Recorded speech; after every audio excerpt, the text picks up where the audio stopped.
Hi there and welcome. Leslie Karen Hammond here, the Empowering Story Whisperer.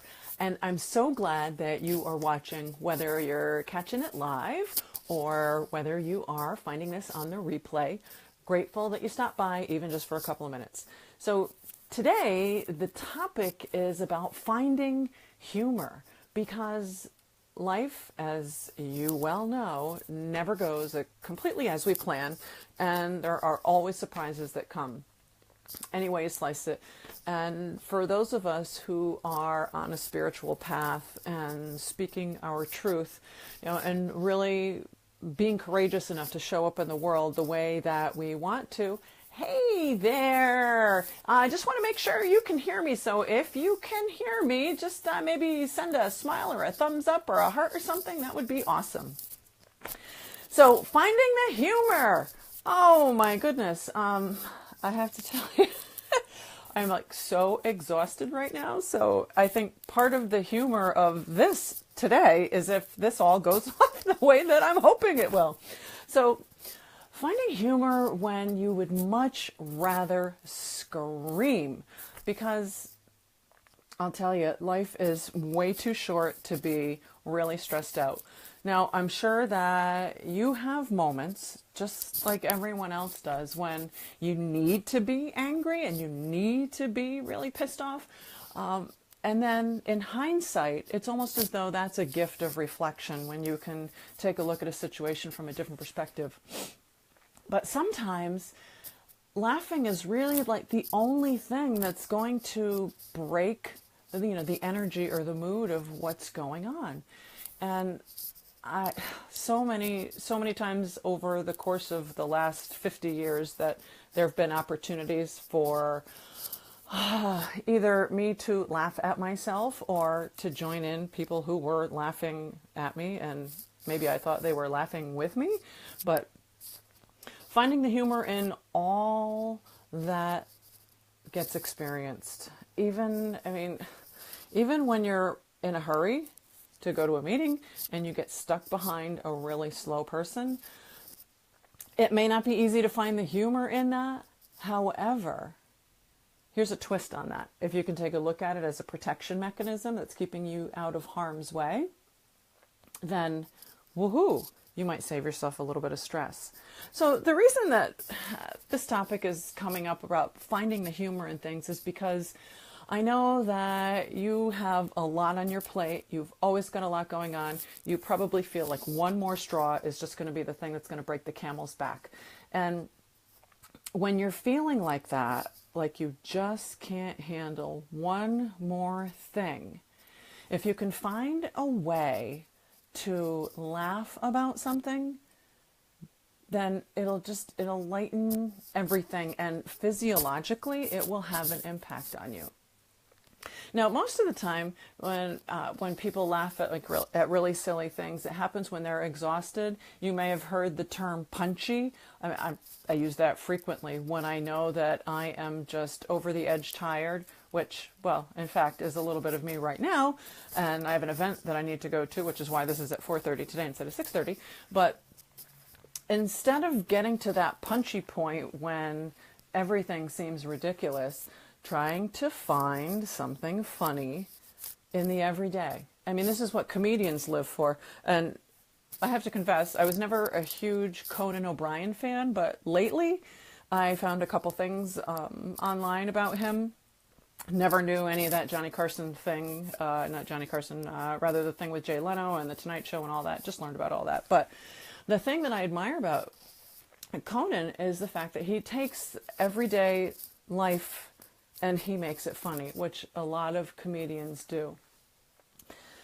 So just for example, of something that you might want to scream or be upset about, one time I was making dinner. This is decades ago, and for my son's father, and I was making short ribs, and being that I don't like to stand in front of the stove or the barbecue while I'm cooking, I walked away, went to go do something else.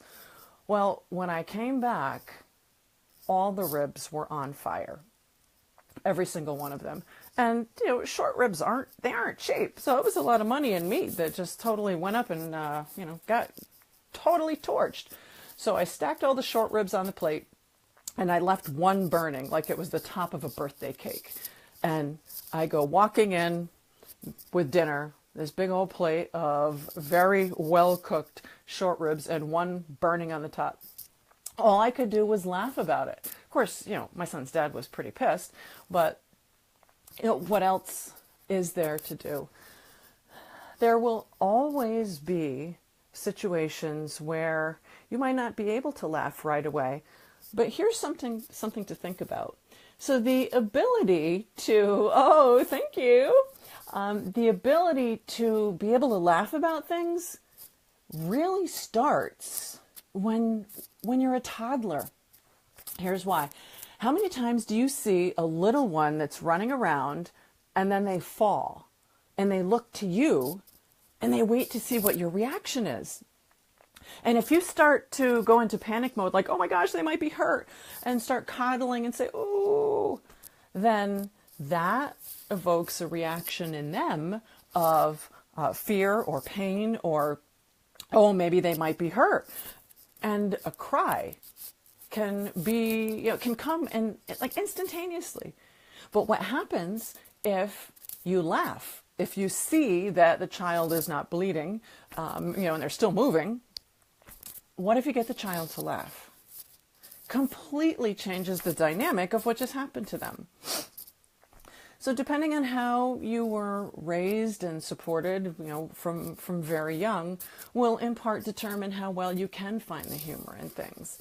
And, for some of us, it might be harder work than we think because we're not used to being around people who are really, happy-go-lucky or can laugh readily at things. So what do you do in a situation like that? I mean, there are times when I might be really tired and something sets me off and I get to the point where I'm so angry I'm shaking. That very rarely happens, but usually it's when I'm super, super exhausted. But one of the things that can break me out of that is watching something on YouTube. There are more funny videos out there than you can shake a stick at. Millions and millions of them. And although people tend to diss or dismiss, the funny cat and dog videos that are posted on Facebook all the time, if that can brighten someone's day and bring a little bit of levity to an otherwise difficult situation, there is absolutely nothing wrong with that. If it invites someone or invites you to take a deep breath and, re-examine a situation, then hey, more power to you, because being able to see something and make light of it it'll completely change the game for you. Now, I'm not talking about laughing at someone else having fun at their expense. I mean, if you could laugh with them instead of at them, that would make all the difference. But we're not talking about, being really deliberately cruel to get a laugh. We're talking about finding the humor in the simple everyday. For example, I was making something in the kitchen last week and I had the mixer out and I don't know what got disconnected between my hand and my brain, but the mixer came out of the bowl just enough, and I was whipping heavy cream, that little white polka dots got sprayed all over my black slacks, all over my blue shirt, and all over the kitchen cabinets. I mean, it was a mess. And all I could do was laugh. And, maybe you can laugh at that. Maybe you can't.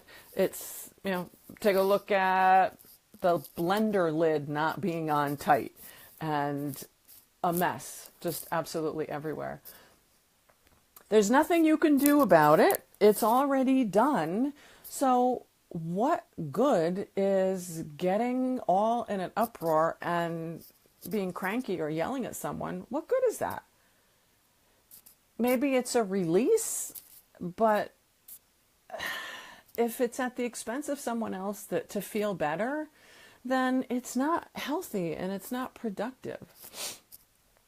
Now, there are going to be countless things that happen where you may need to reflect after the fact to find the humor in it. And if you can do that, it will certainly change your perspective on someone else if there were two of you involved in a situation and something happened that really, that kind of got under your skin and kind of tweaked you. If you can look at it from a completely different perspective, or maybe just a slightly different perspective, then it will really help to ease the shoulder stress a little bit. It might help you come back and communicate with this other person a little faster than you might have otherwise. And it'll just make life so much easier. Life is way too short. Now, there'll always be things that are irritating and, that are annoying, but if you can't do anything about it, then consider just letting it go. I mean, easier said than done, but I invite you to think about something. So here's something funny. I'm trying to read the comment that's on my screen, and I don't have my glasses because my contacts are in. So I have to laugh at that. Let me see. Live to find my happy. Oh, and I get frustrated and overwhelmed. I just imagine spirits. Oh, thank you for mentioning that. Thank you. Spirit, source, the universe has an enormous sense of humor. I've often thought they get bored up there and they will roll the dice, so to speak, and throw something at us just to see what we do. And, for those of us who, and those of you who've been doing the work and you feel like, geez Louise, I've been doing the work, can't you give me a flippin' break? That sometimes all you can do is take a look at a situation and laugh. I mean, there have been times when I have dropped something on my foot, or I've even, cut myself, or I've just flicked something and made such a mess. And half of the time I have to ask, okay, was this me getting a little too big for my britches and I needed a little schooling? Maybe that's what it was. So it could be any number of things. But one of the things that I would invite you to really adopt and to begin to appreciate is that if there seems to be a comedy of errors that continue to happen, two things. One is, please dismiss the belief that the universe has it out for you, because the universe doesn't have it out for you. But if you tend to have the belief that something's always going to happen, well, guess what? You're going to be continually attracting that something that is happening. Do you know anyone who is a person that wins something like all the time?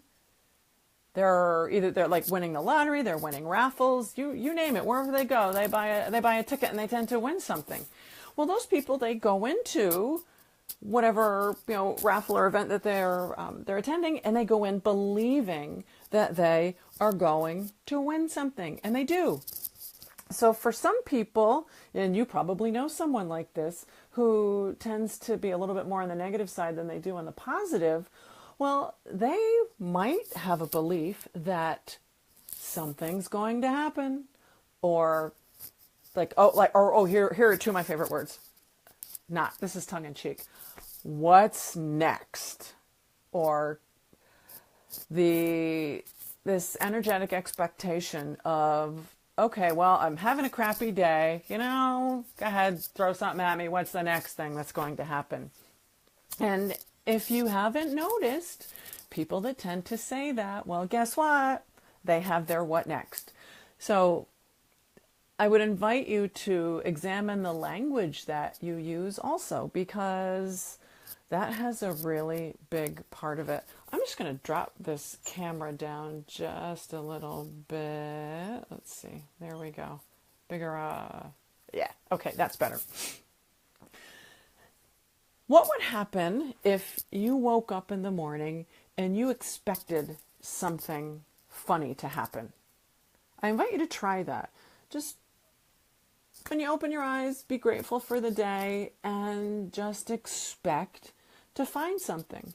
I've tried doing this with money, believing that I'll find a coupon, I'll save some money, I'll find a penny or a quarter or something in the car, on the sidewalk. And it's funny because your awareness of things that come to you, it gets heightened. So if you decide that you want to laugh every day, you want to find something to amuse you every day, well, guess what? You'll find something that amuses you every day. It may take a little while to A, remember to do that, and B, to be aware of the things that could be funny. Because for those of you who might know my husband, he has quite the sense of humor, and to him, he doesn't care if anyone else thinks it's funny. It's amusing to him, and he laughs. I can't tell you how many times he'll tell a joke or he'll come up with something, and I'll just give him one of these. Like, really? Or I won't even give him one of those looks. I'll just stare blankly, and I won't smile or laugh. But he doesn't care. It was amusing to him. So I would invite you to consider something that was normally an irritation as funny. And even go back as far as thinking about what one of your funniest moments was. The times that we have a full belly laugh, I mean, the kind where you're like ready to pee yourself, or you're like holding your gut and you're just like, make it stop, make it stop. I mean, those kinds of things don't happen very often. I'm trying to think how long ago it's been since I've had one of those now. And it's not coming immediately to mind. But what if you were to make a list of those things that, I mean, even if you didn't laugh at the time at it, but now in hindsight, you find it amusing, and you had that so you could take a look back and you could refer to it when you need to. Might help you to unwind a little bit, might help you to be a little bit less stressed. I mean, let's see. Well, today, when a little while ago, I knew I had a lot of stuff I had to get done. And I was like really tired, and I'm thinking, okay, how can I kind of boost my energy? Because I didn't have in me to do any exercise, and go on YouTube, YouTube University, and just started watching a couple of really quick Robin Williams clips. Excuse me, the guy was a genius. So there's all kinds of things that you can investigate to help prompt that laughter. Now, I have an imp that's living inside of me. Maybe you have one that's in you. But I mean, one of my favorite holidays, April Fools. Although I will say this year there was a lot going on that I didn't really... Hey there, thanks for joining. So usually on April Fools, I would always find something to do to someone else. Yes, granted, it was a laugh at someone else's expense, and I'm kind of ashamed.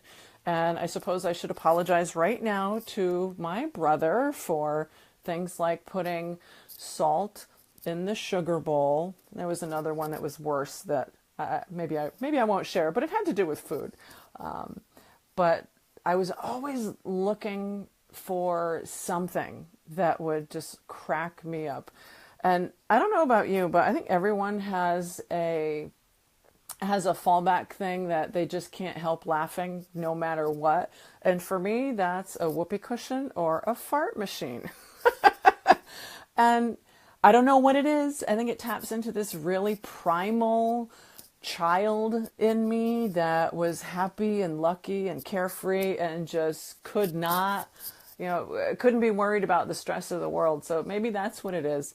But at one of my jobs I had years ago, I had this remote control fart machine, and it made all different kinds of noises. So every time you press the button, it made a different sound. And I hid this behind a coworker's or somewhere around his computer where he couldn't find it, or maybe it was under his chair. This has got to be like 25 years ago, so I'm having a hard time remembering where I put it. But I just remember that he couldn't find it. And I kept pushing the button, and it took everything I had not to just crack up and lose it. Didn't want to give it away. So that could be something you could do, and keep handy. Keep a little something in your purse, or put something on your desk that, when a little bit of stress comes your way, that you can fall back on this. And if you have kids are always doing funny things all the time, and it's so easy to catch stuff on video. Or how about animals? I mean, a little while ago, we were talking about the funny dog and cat videos all over the place, and how easy it is to go and find something like that to help make you laugh. But the whole over, the big canopy of all of this is just to find a way to find the humor in the everyday, because there's so many things that you are probably just going to want to lose it, pull out your hair, start screaming, and a smile, even if it's one of those toothy smiles that you just that you're forcing, even if you do that, it's so much easier, or I should say takes less effort than it does to apologize. Forced smiles. And take a picture of yourself doing one of those forced smiles if necessary, and then you can go back and look at it later.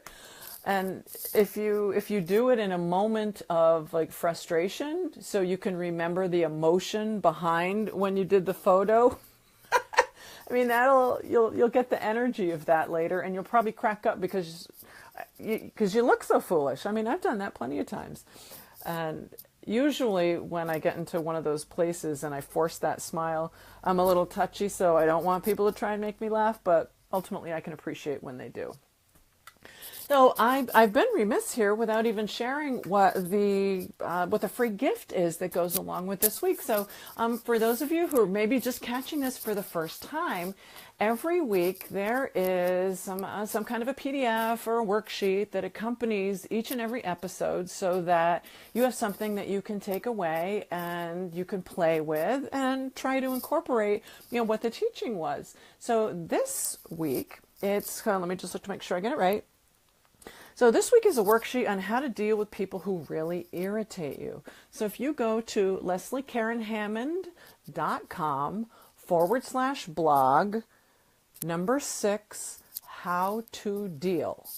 So again, LeslieKarenHammond.com/blog 6. Let me see if I do it this way, if that comes out right. So 6, how to deal. And it's a worksheet that will give you a couple things to think about and how to deal with people that really irritate you, because it doesn't matter if you are the CEO of a household, or if you are gainfully employed, if you serve in your church or in your community because you're really civically minded, there'll always be someone who irritates you. Can't get away from it. It's just life. But if you can find a way to look at it a little bit differently and bring some levity to it, it will completely change the situation. So the biggest takeaways that I hope you that you're leaving with today are the ability to find humor in almost anything. And if you have young children, or whether they're yours or they're friends, or you've got young ones in the family, take a look at how a child reacts when they fall down. If you see that they're okay, they're not bleeding, there's no body parts that fell off, and they look up to you and they're like checking in with you to see how to react about their little tumble. If you laugh, chances are they will giggle or they'll smile and they'll pop back up a lot faster. I invite you to try it with grown-ups too and see what happens. Not necessarily a grown-up that, that maybe falls down, but if you see somebody who is a little bit stressed out, or, they're kind of on that edge and you want to support them, see what you can do to help bring a little bit of lightness and levity to their day. Next time you get stuck behind someone that's in traffic or you're running late for a meeting, instead of getting all stressed out about it, consider it a little blessing, because instead of being in the wrong place at the wrong time, Spirit or Source has got your back. It'll sure save you a lot of potential blood pressure medication as you get older. Find the humor and smile. And I heard this somewhere. I've never actually researched it, but I remember hearing that it takes more muscles to frown than it does to smile. And also that if you smile deliberately, my eyes kind of squint a little bit. I look Chinese when I really smile big. But if you smile and you practice that, it will lift your mood. It will. And sometimes I'm cracking up just thinking about it. Sometimes I've done that. I've forced a smile and just thought, okay, I've heard this works. And I make myself smile. And it helps. And another funny thing, and ladies, you may appreciate this, if you smile, it raises like all of these muscles here. It's almost as good as an underwire bra. A little bit of just a little bit of trivia in case you needed to know that. So thank you for watching. Don't forget to go to the blog and to get the free gift. So Leslie, oh, you know what? I think I gave you the wrong address.